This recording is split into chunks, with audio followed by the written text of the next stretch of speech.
tension on the machine. Oh, you're already here. I am. With older machines, that's the part that usually you have to get worked on or repaired is the tension. So here's the tension, and I usually just leave it set when it's on unless I'm having an issue with it. This one's a little different than the other machine over there. You see these numbers? That's probably where it wants to be. So it's saying that this would be a good tension for it. That also runs like how tight the stitch is, not the size of the stitch, because the size of the stitch is over here. We're not going to do all the fancy stitches today, but you have some fancy stitches built in. Usually they're for decorative around, like top stitching around the top, just to be kind of fancy. We're going to do the just straight stitch and also the zigzags. You can see what they're like and how you can use them. I'm going to come back to threading the machine because I think you would rather learn to sew, and then if at least one of you can thread the machine, we'll make sure that you can do that before we're gone. On this table I have fabric that we can cut up and play with. The denim, if you want to just start sewing some things, we might do that. And then what I think we might do is try sewing like a little mini pillow. So like you'd have something with sides around it. Why would you leave one side open? Would you sew all four sides shut? Why not? Because you have to put this stuff in. Right, and usually, like I set the heart one out, it's kind of a pillow. If someone wants to take that on today just to try it, it's just for us to play with. It's a curved one, so sewing curves is a little harder than straight stitches, so it could be a good one to practice on. Where on that pillow do you think would be a good place to leave a hole to stitch it? If I wanted, usually when I'm doing a pillow, I leave a little bit and I sew it by hand. So if I pin this together, just mathematically, where do you think would be a good place for me to leave open to turn it inside out? Do you think a curve's easier to sew on the machine or by hand?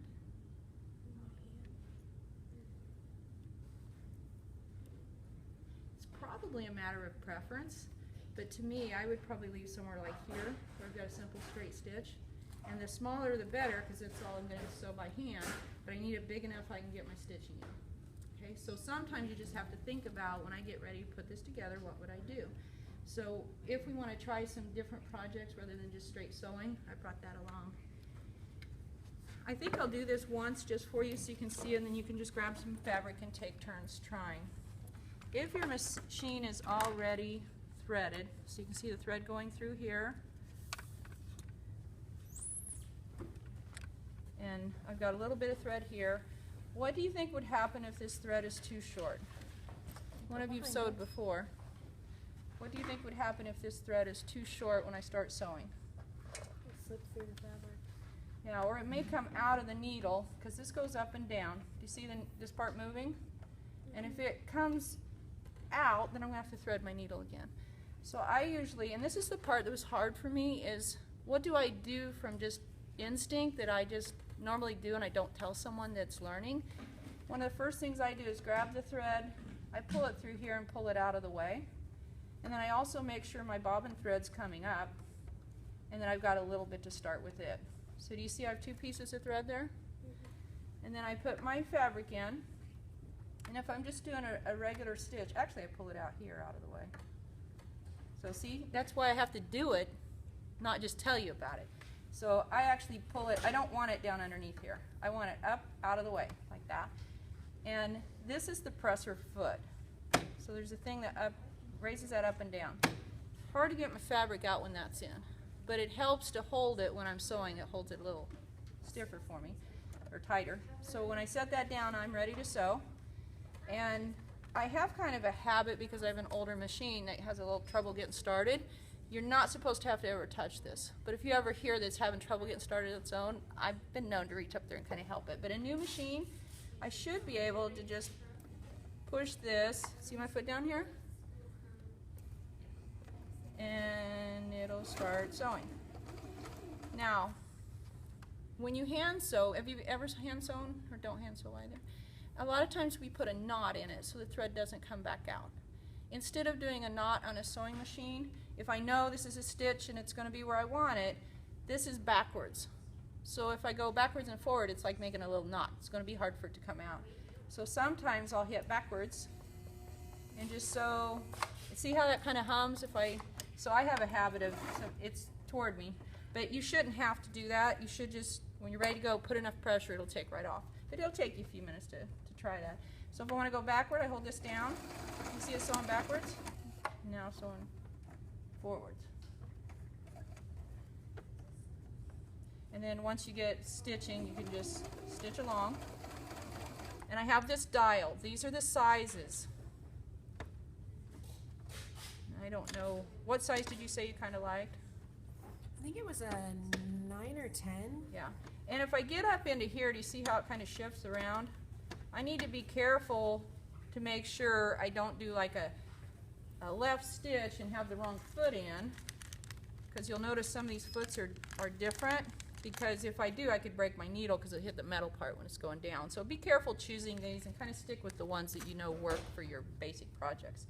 So when I do this 12, oh, that's doing us, look at that. So this is one of these stitches. Looks like a heartbeat. Did you see that? See, my machine's not that fancy. So I'm actually choosing one of these specials when I get into these numbers. Okay? So here are 6, 7, 8, and 9 are probably the ones I want for just straight stitches. Right? So if I go up to here, it's not just size, it's actually giving me a special stitch. So that's why they're kind of separated. To get to those, I actually had to push the button in. So it wants me to stay right in this range. So which one do you think is going to be bigger, the 6 or the 10? I got a 6 and a 10. Should we just try it? There's a 10. Here's a 6. Now, pulling the fabric out, this again it's going to be hard for you to remember because I just do these things. If I pull this up and the needle's here, my thread's just going to be going everywhere, right? So a lot of times I just put the needle down. Can I pull it out like that? No. So I have to make sure my needle is up before I pull the fabric out. Right? So where the needle stops makes a difference. If it's in the fabric, I need to pull it out. And then you want to be careful pulling this because do you see it could pull my needle hard? But you do need to get it out enough that you can clip it off. And I want to leave enough that I'm ready to sew the next time.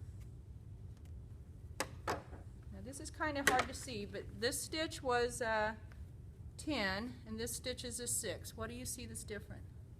The 10 is bigger. Okay. Your teacher wanted us to talk about ripping things out. Since I didn't go forward and backward, how easy is it to start it pulling out? Pretty easy. So you see why the forward and backward's good if you want to keep it in there? That's kind of like making a knot. This little guy is called a seam ripper. And you have to be careful that you don't, maybe I should do it just to show you what you don't want to do. You don't want to actually get the fabric, and sometimes if the stitches are small, you can actually gently put this in your fabric instead of the thread. And oh my goodness, what happened? This one's not like a big deal, but if that was a wedding dress, you know, I might be a little more upset. So when you go to rip something out, if something's not exactly the way you want it, I usually pull it apart a little bit with my fingers, and then when it's tight, then I put this in the thread and kind of cutting it. But be real careful you don't get a piece of the fabric in there. It'll really like jag a hole into it. Right? There are times when you do something wrong. Probably the most common is you forget and put the wrong type of fabric together, so the back and the front. So you always want to check and make sure, like when I fold this out, is it going to be correct? So the heart one, this one's a good example. Why did I put the two print side together instead of putting it together like this? So you can flip it inside out. Okay, and why do we do that in sewing? So you get a cleaner edge. Okay, if I sewed it just like this and leave it out, a lot of fabric ravels. Okay, and it might stop it raveling from here, but that's why most of them put the seam on the inside. So the next thing we might talk about is size of edge. And you could cut this so it was more square if you wanted, but sometimes I pin things together and sometimes when I'm in a hurry, I don't. I just put them in the machine and start sewing. So it really just depends on how precise you want your finished product to be. So if I was going to sew this together, put it in here, I can start sewing. If I want a knot, I'd go backwards. What size do I have it at? Largest or smallest? I want it bigger, I can change that. Can you see these little lines here, these guides? So fraction-wise, how much edge do you think I'm going to have? We call it a seam allowance. How much seam allowance am I going to have if I sew this?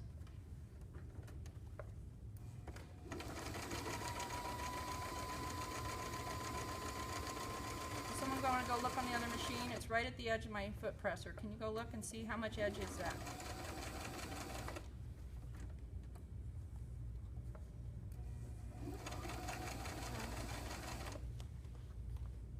Okay, there's little fractions up here, and I'm looking at a 3/8. Do you see 3/8?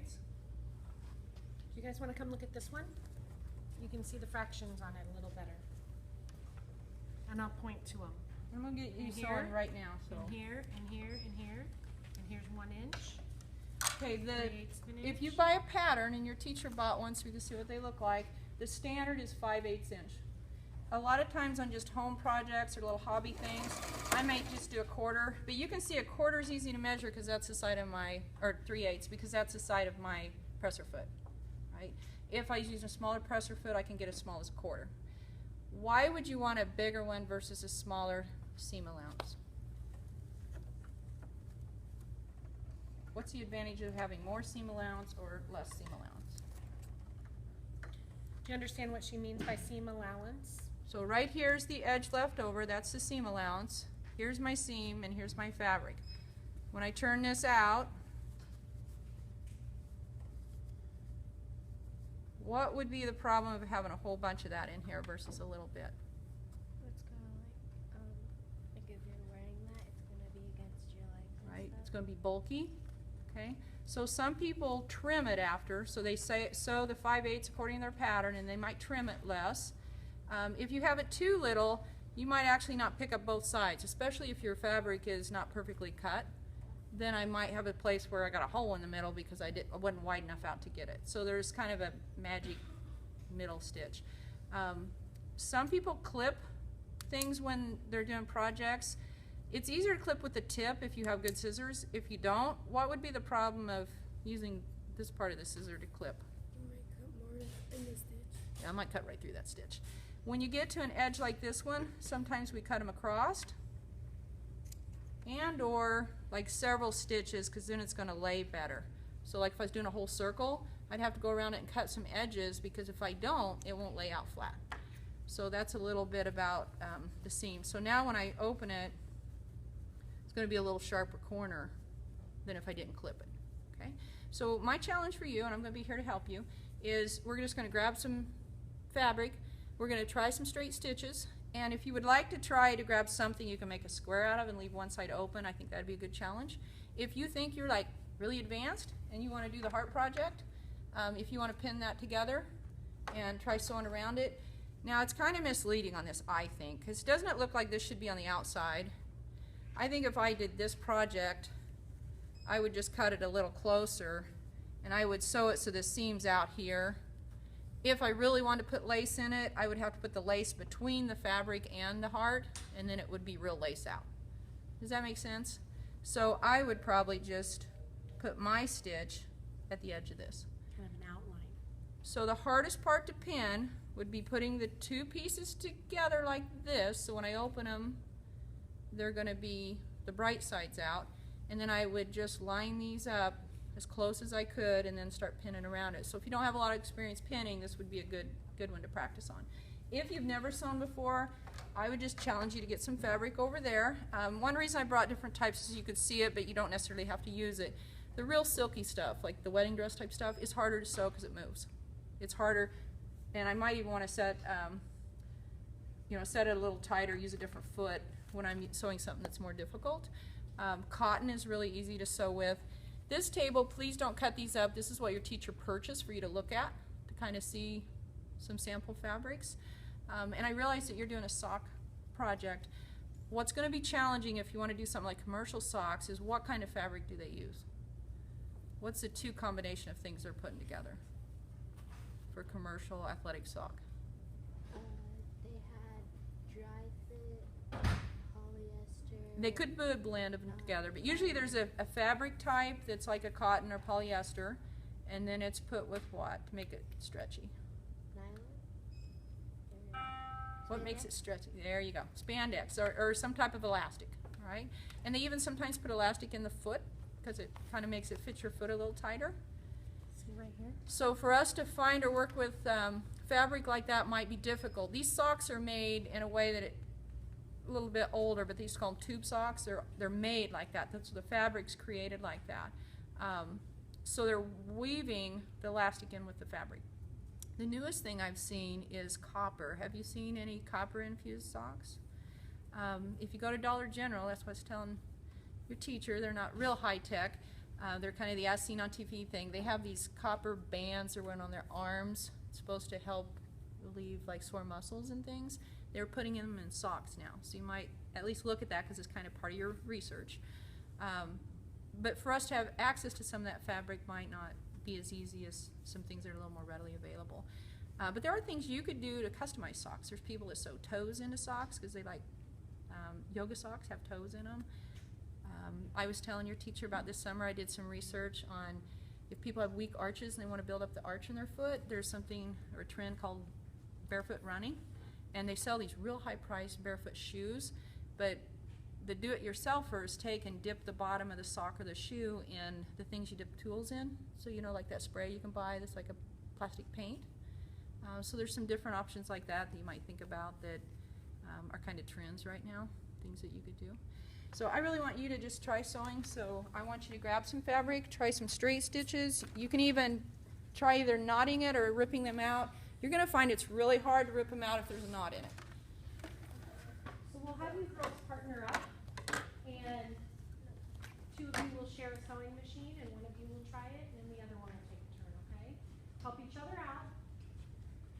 Now, Talk some to of each these, other about what the if you parts want of to the do sewing machine straight are. stitches, you might take some of these, just fold them in half and sew on them.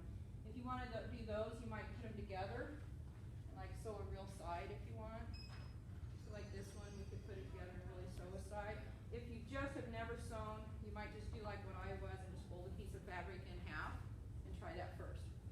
So you're welcome to do whichever you think is the step you're at. Are you going to try pinning it or just stitching it? What are you guys sewing? I think you should let her show you how to pin. Just so you see it, and then I think you call. And I mentioned, these are sewing machine needles. You notice how they're different from the regular pin, but just put them in here so we lose them. So if I break a needle, you can notice that these are a little smaller than these, right? So the smaller the number, the smaller the needle. And if you wanted to do one that you're pinning, it looks like they cut them out to be different sizes. Do you see this? So I would probably take my scissors and retrim these to match a little closer, but we don't have to. Just get started. So I'm trying to kind of match those up, you see? They don't have to be perfect. And then if I pin them together,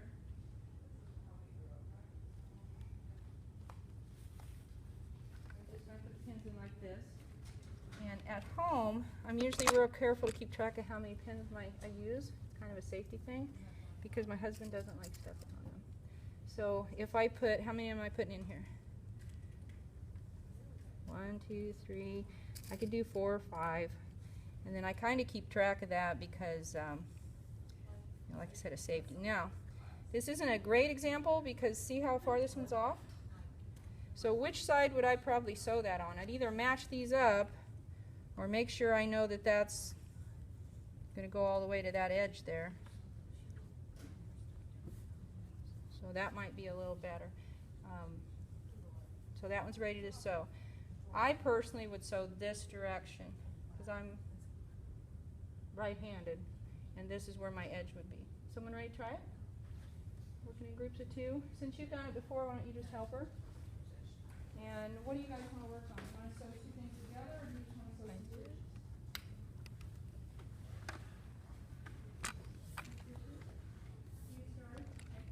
So if we take something like this, do you know how to avoid the pins when you sew?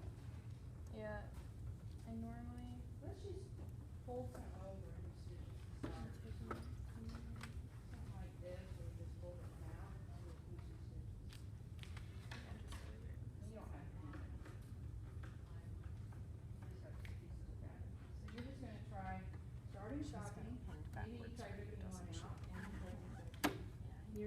That's not gonna come out that way. And I would like to make sure at least one of you Yeah, can we'll thread have the to machine and the turn the bobbins pins around. at the end of the day, so if someone needs help doing that, someone on the team will know. Stick it in there, let's get going. Could you try Go it long way or this short way? This way. Okay. So And then could you push pull down them out there. with your left And hand? you have two pieces of thread. Yeah. I like having two colors so you can kind of see where they're coming from. So that's your top thread. So, Where's your white thread? right here. Yep. And I'm right-handed, so I like to pull them over here to the right side, but just so you know where they're at. Got them. Good. That'll work. Now you put the presser foot down. No, that's a thing. So see if you can feel it. Now that means it's tight. Right, and we're not going to do forward and backward now, we're just going to stitch. So you're on a special stitch, which is number 12, so you're going to put it in 6 to 10. Now how did you take over? How did that work out? You're demonstrating, right? Okay. And since she's never sewn before, you might want to think out And loud a you little might, bit. I kind like, of move my foot around where it feels you know, comfortable. how are you able to tell that you're doing this straight? What are you looking at down here? Yeah, and there is a just little keeping bit of the edge safety of with your hands because you don't want them real close to the foot. needle, but it's not that fast. So just where they feel comfortable. And then I just press it. Yep. Now slow down. So you can kind of control fast and slow. So that's a good practice. Fast, slow, fast, slow. When we get here to the edge, I'm going to be careful with my fingers. You can probably move them out of the way. And slow down. Now let's try the backward forward thing just so you can try that. We're going to do backwards. I wouldn't put your fingers right there, even though you're going backwards. So you hold that down while you're pushing the foot in. And then go backward. See, it's a lot easier to watch than just do it. That's why I want you to try it. Good. That's enough. And that kind of makes a little knot going forward and backwards. Now, we're going to take it out. Now, why So did you turn the knot? if the needle Explain is to in her the why you fabric, turned I the can't knot. pull it out, so I'm going to have to use this to pull it up. I'm going to pull the presser foot up. Where's your needle? Is it in the way or out of the way? To pull it out. Mhm. I don't know. Are you ready to try? It's up high. Oh, come So on, that's get good. in there. So you can go ahead and pull the fabric out. Up And it's here still is attached the- by the thread. How long do you want to pull it out before you clip that off? Short or long? Long? Pretty long. I like to have at least like that much left over.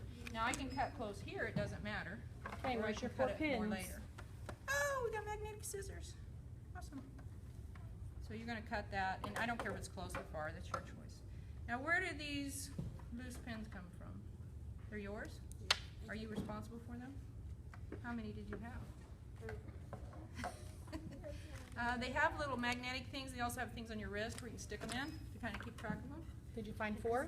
Yeah. Okay. And do you notice these have the big heads? I kind of like those too. So if you want to use these, they're a little easier to see and find. That might be a good idea. Why don't you use those now, since I know you have them. Did pretty well. And you're Look how straight responsible that for all 4. Woohoo! Sweet. All right. You might try one different size stitches and also a zigzag, because you can use zigzag.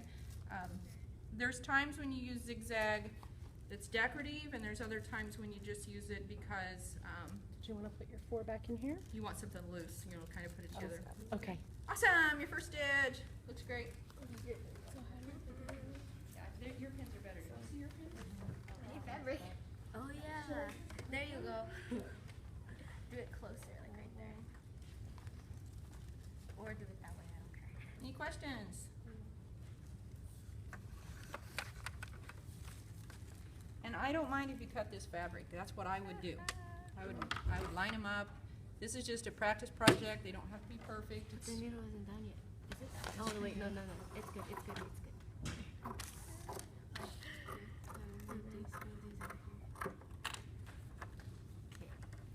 I'm ready. There's it. Okay, so, because it's like, you have to pull this, I think, a little bit out, because then it gets, whoops. Okay, Yeah. yep, we've got a little tangle or something going on here. so sometimes if you have too much thread behind you, it'll get caught up in it. Something with the bobbin I think we've got happening. I don't think it's too bad. See this one that's cut through here? I might have had some extra thread and it just kind of got caught up in it. That's why I kind of move those out of the way when I start. So we can just cut this off here. Did I steal your scissors? We have 3 pair. We actually have 4 because I got one in the bag too. So when I get ready to sew the next time, I might want to clean this up just so it doesn't grab it and catch it in the bottom down below. So I would suggest you cut these off and then you can keep sewing on this piece for a little more practice. You can sew anywhere out here. It doesn't have to be right on the edge. Or you can cut it. No, you can sew on any edge you want to. But I would trim your pieces of thread off so they don't get caught down in the bottom of the machine.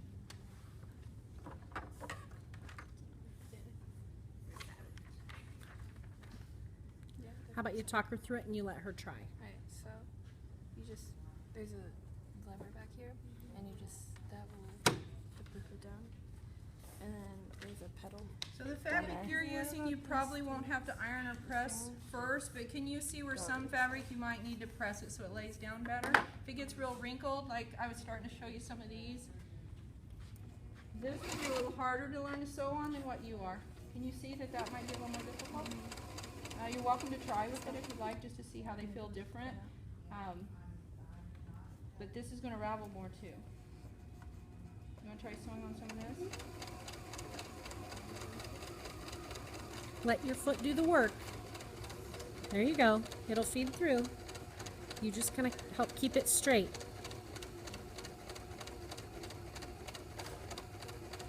Look at you go.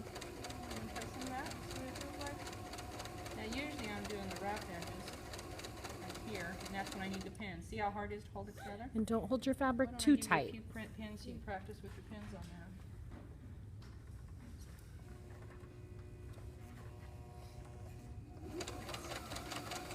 You know where the bigger head pins went? Oh, there they are.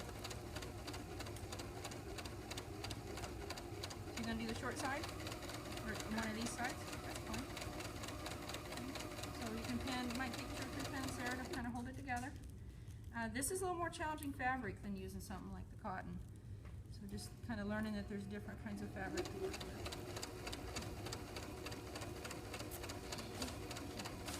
Are you going to have her do forward and backward at the end? Think you can help her with that?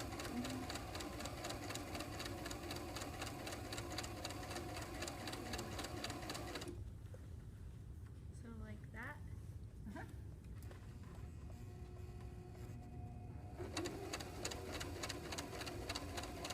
Kind of tricky. Looks easier than it is to do, Okay. isn't it? Now see all this?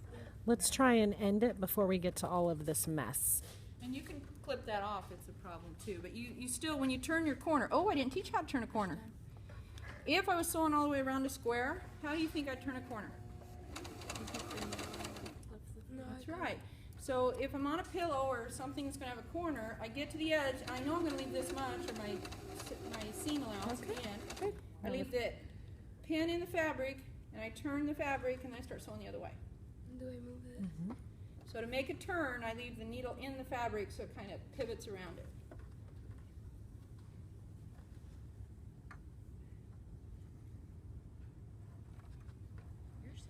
And try to keep from getting loose pieces of thread in the actual workings of the machine, because it will get tangled or could get clogged. How'd you do? Now, you've got pins under here, so it'd be real easy to knock those off in the floor if you're not careful. Are you going to do 3 or 4 sides there? You can keep going? One more, might as well.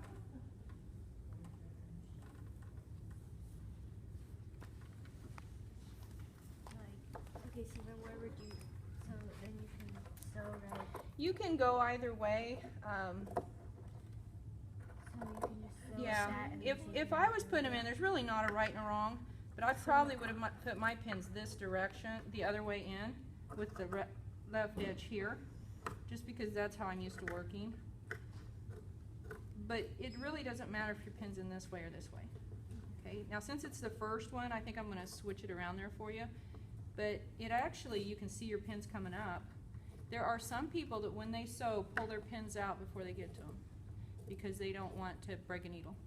Okay, I have, in all the years sewing, very seldom actually hit a needle and broke it, but you could. I mean, a needle could hit right on that, and metal to metal, somebody's going to lose. you want to try that? So go ahead and try. I would leave a bigger edge.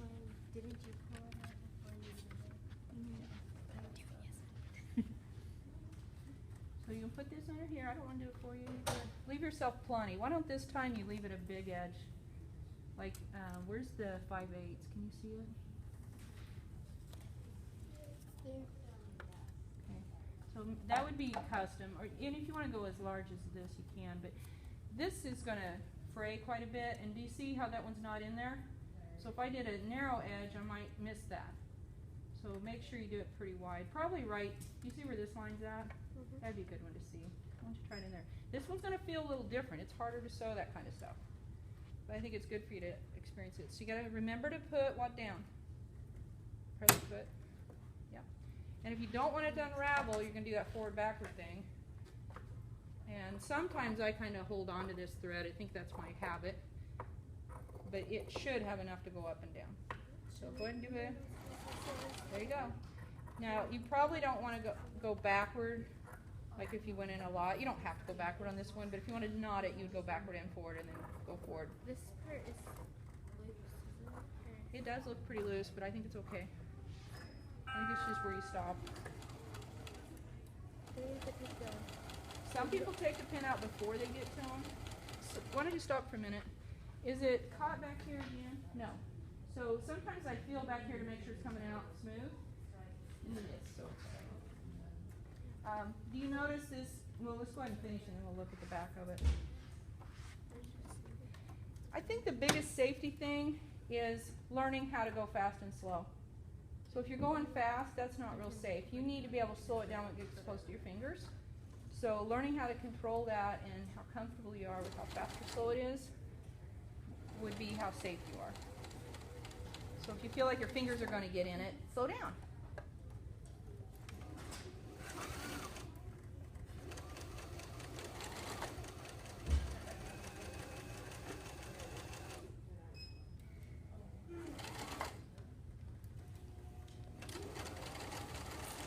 Going forward now? I usually go forward all the way off of it. Whoa, is it off?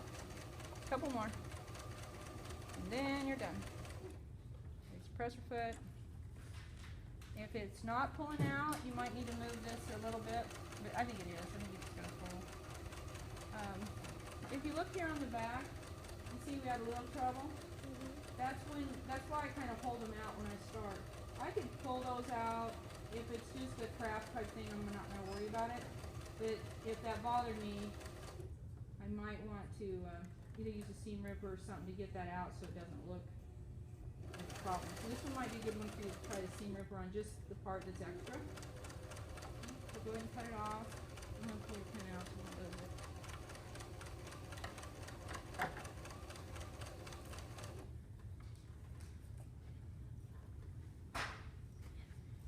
Do you know how to thread the machines? The upper part and the lower, you know how to do them both? So we might want to review how to do a bobbin maybe. I want someone on the team to be able to thread it if it comes unthreaded or if you have to be able to, and we have the guides that can help you if you forget. Esther, I made a finger pointer so you can use it. It's kind of fun to use that kind of fabric though, isn't it? It's a little trickier to sew with. Did you want to try the seam ripper? So see if you can clean up that edge that had a little loop on the end of it.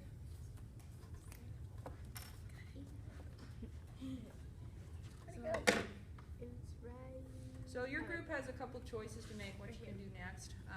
Would you like to learn more about the machine and threading it? Or would you like to do like that pillow and do more curve type things?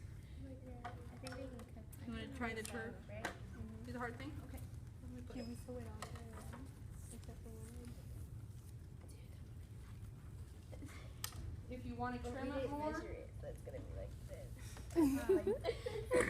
I don't like how they cut it out. This came in like who knows what, a box of junk. Let's try it out. I didn't cut this out. Let's see, girls. But if I was doing it, I would probably sew it so it's out here and you don't have much edge. You can See make what I'm saying? jewelry, 'Cause if you sew and you past could this, make you're not the gonna see it gift at all. bags. So you can choose. If you want to sew That's just a the hard beautiful part gift and bag forget about material. this and never see it again, that might be easier. because then you just sew along this line. And then you can Or you put can try those to sew along strings in this it, line. or you pull like that. That's your That's a choice. great idea. You want to do that one? So I you don't might want to think take the socks coming scissors, cut back, around so- this part, but we'll never see They it could, because though. it's going to be inside the What pillow, do we make which that? that's fine for me. I think it'd be easier for you. Good choice. Should we do another side or get another fabric? Do another fabric, but then like do the sides of that one. Wait, should we make a bag?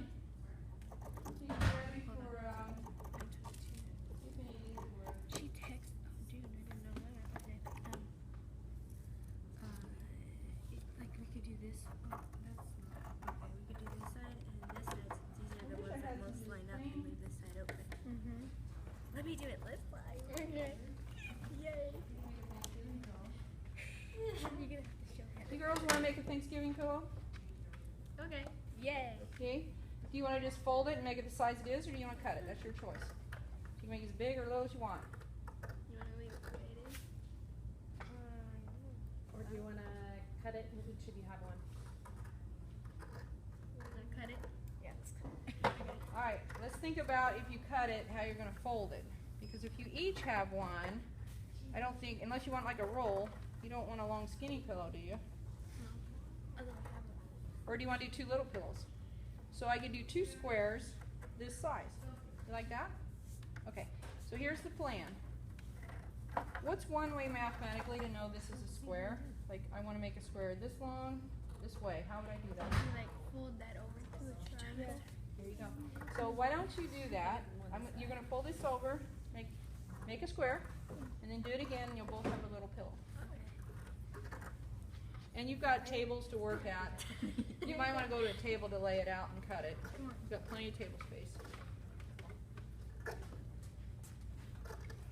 So for a pillow like this, after they stuffed it, how would they close their final hole? What I usually do is sew as much as I can by the machine. So I would turn this one in before I stuffed it, and I usually use like an edge here. You could do the middle or whatever. And I put all the stuffing in.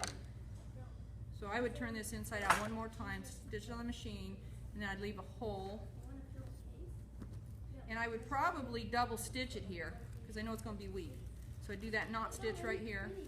And then when I put the stuffing in it, then I could just stitch this by hand. I can leave this with you, and I could send some stuffing out if you want to finish it. Maybe I could bring it after school and leave it. You'll be back here, won't you? Yeah. So if you actually want to finish it as a pillow, I would probably turn it inside out. So one more time. See where this is kind of coming apart? So that was because I didn't do a forward-backward stitch, or you didn't. I I think- didn't do this pillow. I think she could also turn the edges down and that could become a tote bag very easily. You know, I thought of that earlier. When I was in high school, the end thing was everybody made their own gym bags. I mean, everybody did. We took a towel. Did you do that? I mean, it's like, we're talking the 80s, but maybe it's just my school. But we took a towel, it was always a towel, and a cotton, big cotton string thing, and even the guys carried them. So we would put all of our gym clothes, all the basketball team had these homemade bags, and they're just made out of folding over towel. Now, that one would be a good one to learn how to do the drawstring across the top. If I was making this into a bag, which is your suggestion, right? I've lost my students. Pay attention. All right, expert student. I'm gonna make this into a bag. What am I gonna do at the top? You're going to sew a piece there. You're gonna sew a piece on one of these sides. Well, this is a rough edge. I'm gonna put a string through it and pull it. I'm going to make a casing, is what it's called. So I'm gonna fold this in. The top of a curtain's the same way. I told you to make a lot of curtains.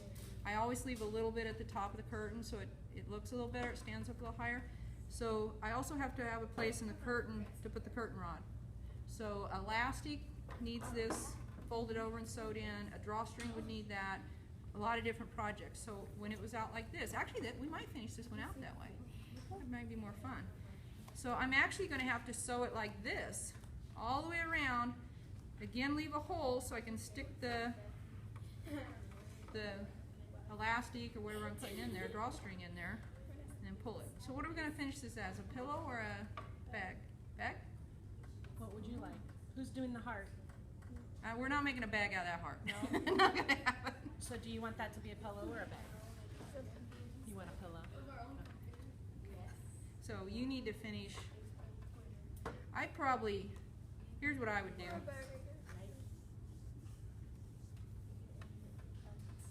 We can make a bag out of this. I'll bring a towel. Get a towel. We'll do 1980s gym bag. If I were you, I would finish this out, backward stitch, and then turn the corner because this is so loose. And then I would sew down to here and leave about this much open to stuff it. Can you do that? A backward stitch. So I'm asking you to turn the corner. So actually it's better to knot it right here. Forward, backward, right where you're at. Practice turning a corner. Go all the way to here, but don't go all the way. What we got? We can make a gym bag. We got pink. What time is your class over? 2 minutes. Oh, 2 minutes. Well, it was fun. Another project, another day. You girls can keep this because you're going to keep the sewing machine in your room, right? So, I think. yeah, I think one of the sewing machines is coming, so you can keep all this. That's good. I did not do threading the machine. Thank you. What's your team member's name? Your name? Elaine. Elaine knows how to thread the machine. We also have guides here to show. I might show you right before you leave just so you can see how it's done. This is the part I can't remember, is which way does the thread go. And you notice the thread's closer to me. So if it's over here, it will probably work. According to the instructions, it goes like this. I think I've done it both ways and it still works. But according to the instructions, it's like on this side toward me. Okay? So if this comes unthreaded, first thing you need to know is this goes down for storage. Why do you think it goes down? So it doesn't break. Yeah, it would be real easy to break that off. So this pops up, and a lot of times I pop both pieces of paper out of this, otherwise it won't go down all the way. You see how that's coming through here? So I poke it and I poke it this way so that it'll come all the way through, because I don't want it sitting up here on the paper. And then I go through, do you see I have two? If I go through this one, that's how I make a bobbin. So I put this bobbin on here, and we don't have any black thread on a bobbin, so this is probably worth doing real quick. Put the bobbin on here, and you see how that slides? When that slides, it disengages this needle down here. So when I press the foot, instead of the needle going, the bobbin moves. It's all because I pushed that. Now I like to cut this off because I don't want to get caught back up in there. Whoop, cut it off too quick. This is a different kind of thread than I'm used to. Cotton thread isn't this like jumpy. This kind of unwinds real easy. You see these holes? I'm going in one of these holes. Usually the one closer to the edge if I can get to it. Why do I have to do this in the hole? What if I didn't use it? Couldn't hold on to it, could I? Couldn't get it started. So I put that in there so I have something to hang on to and it'll start. And on mine I can usually cut it off like when I did. This time I'm going to wait. I'm going to wait till I get a little further. Oh, that's not good. Now this thread is a little different than what I use. It seems like it ought to go this way to me.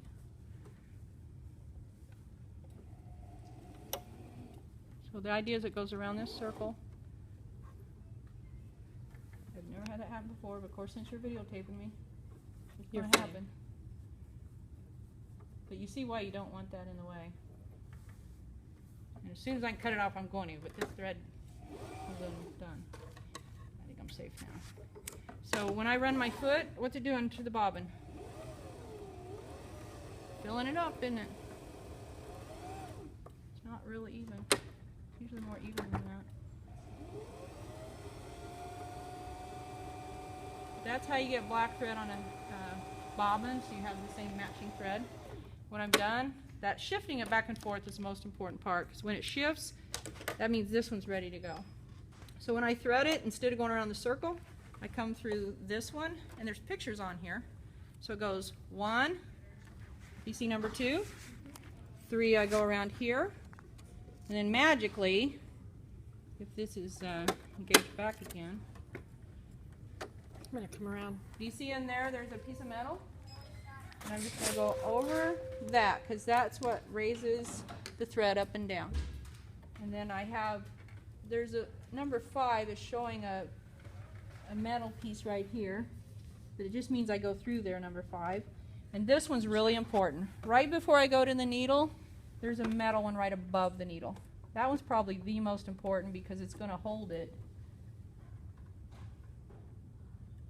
It's actually on this side. There's a little hole for a hook. And can you see I'm behind it now? That one's probably the most important because you've got to hold it right above that needle.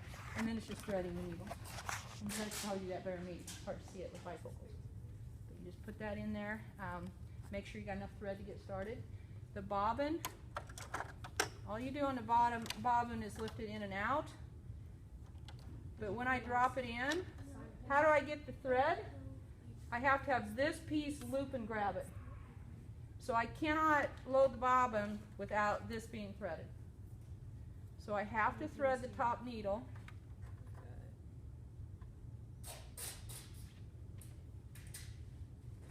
This is kind of cool actually.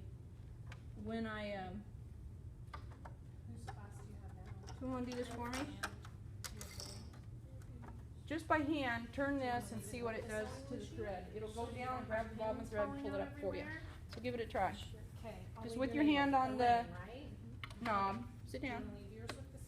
Just do this and watch what happens to the needle. Classroom, you can finish it. So going down. And then it should just grab that thread. Maybe you need to pull it toward you. Oh, there it's doing it. And then if I grab this, what's it doing? Now pull the dark thread with your hand. Now they're both through. Grab the white thread. Right now is when you don't want to be touching the pressure. Yeah. Keep your foot off the pedal. Yeah. Don't accidentally hit the pedal or have someone else hit it. Lisa, so there are a you few have someone things behind you. Oh, thank you. Good luck with your project. So now you've done this today, so you know where that's at. Now it has a little cover. That's just to keep things from getting down in there. So I'd slide my little cover back on. But you've got one person in your room knows how, or your team knows how to do that, so she can kind of review it with you again. Okay. Good. Thank you. Do you want to leave your fabric with the sewing machine and I'll bring it up to your classroom? Okay. You want me to take it too? Thanks. All right, now we got to clean up. Should I take this one to their classroom since they match?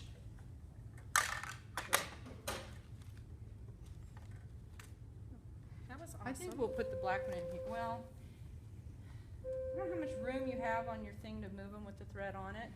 Most people, when they transport them, take this off and put that in, but I don't think it matters. Just depends on how well they fit in your, if you've got enough height for that to go in. If you don't, they'll have to rethread it. But I think one of them was already set up, so I think it was put in there that way. Yeah. Should I keep the white one with the white? Sure. And maybe we can I'm do gonna another. put dark in this one, just so you got one of these. Okay. Awesome. And I think I'm gonna film a better shot of how to put the bobbin in and how to thread it. You wanna do it now? Can we? Okay. Because I missed. Okay. And I might do better if I adjust this and get it in closer.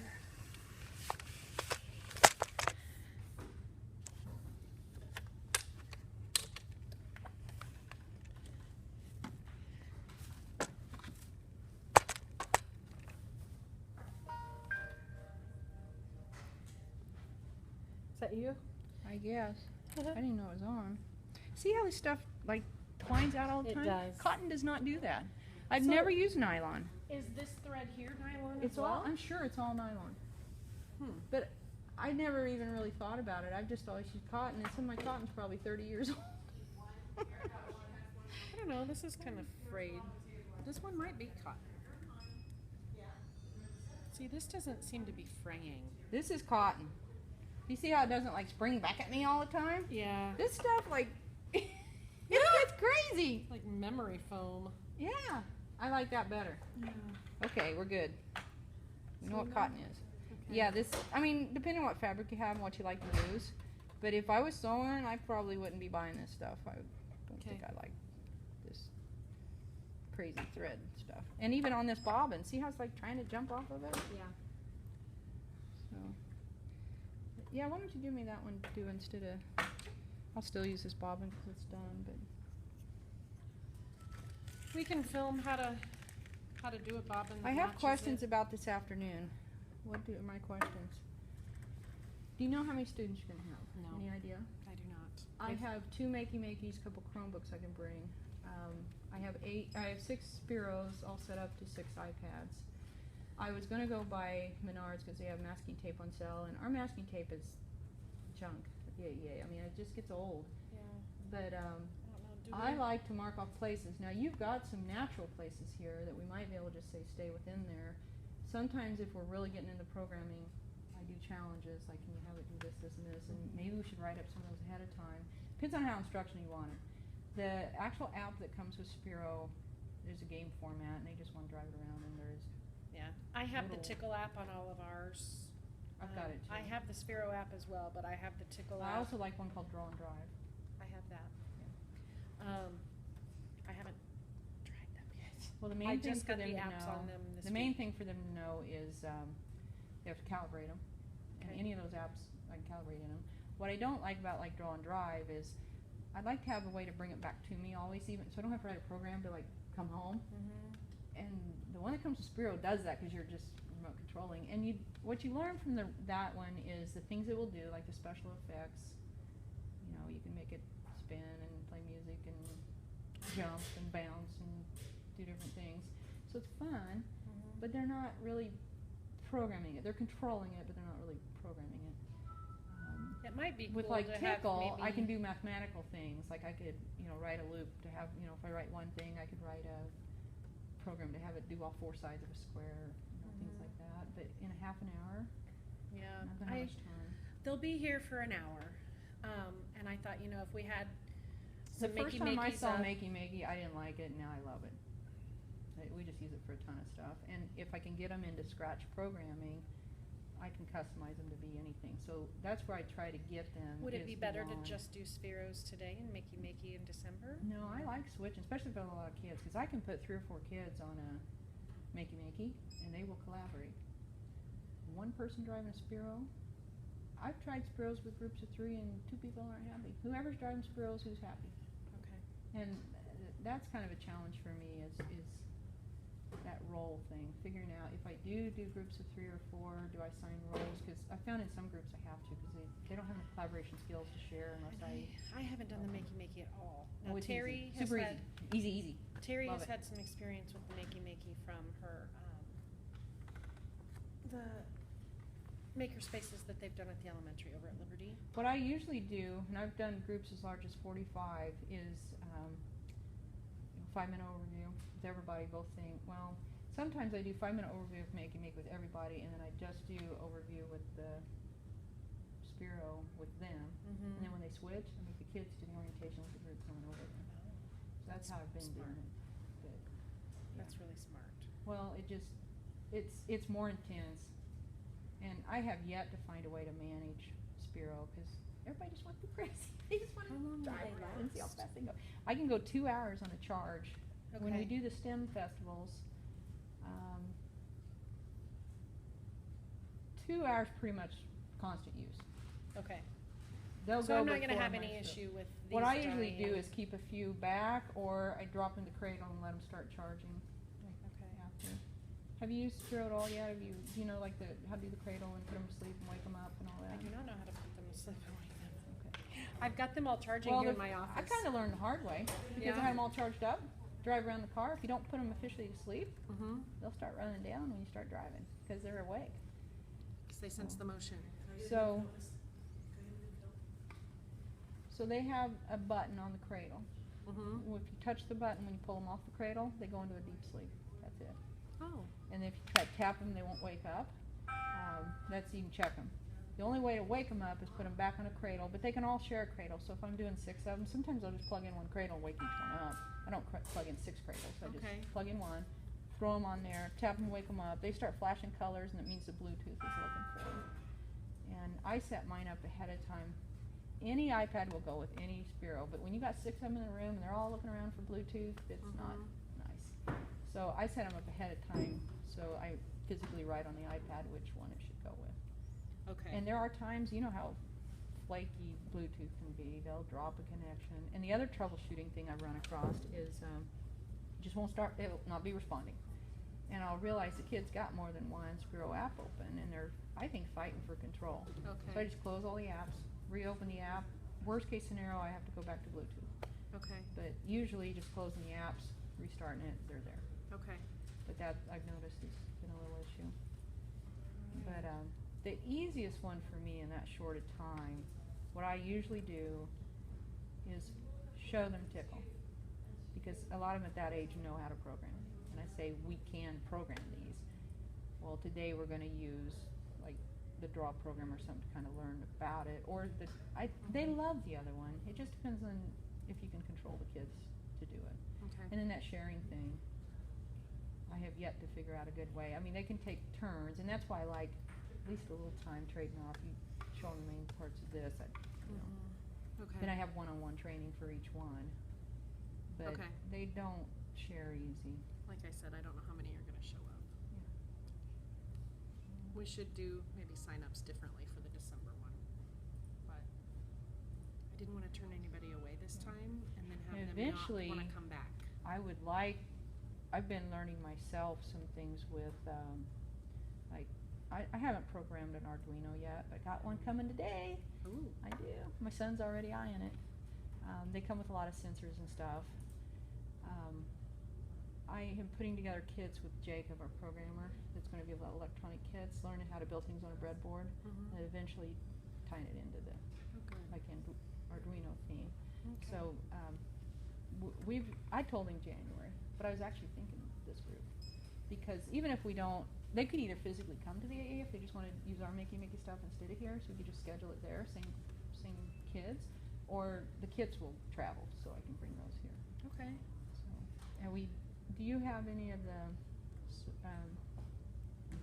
what are the magnetic circuits called?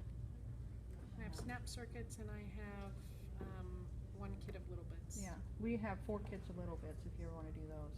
Okay. So they're okay. They'll do some of the things with the other. I'm not anticipating doing any soldering right away, because with the breadboards you can rebuild and use the same things over. There are times when you wanted to make something and leave it the way it is, that you would put soldering into it, but Okay. not yet. So, All but right. yeah, I'd like to build an Arduino car. That'd be fun. And there's a kit I want, but I decided, I bought this Arduino personally, because I just want You it. want it. And I thought, now if I learn this Arduino, and the programming looks nasty, but sometimes you get the programs, just tweak them a little. You don't have to learn all the programming. Yeah. So anyway, I thought, if I get this and learn it, and we use the kits, then I'm going to have Sally buy me that car. So I'll There you just go. Wait for that. Do we want to do this? Yeah. Do we have time? Let's get this. I actually have a 10 o'clock appointment, but I don't know if she's coming. All right, we'll do this. So if you can show me how to get the bobbin in, and then we'll. All right, I will show you this. Are you ready? Yep. Tell me when. It's been recording the whole time. Sorry. You're gonna edit that. Start it I over. will. Start it over.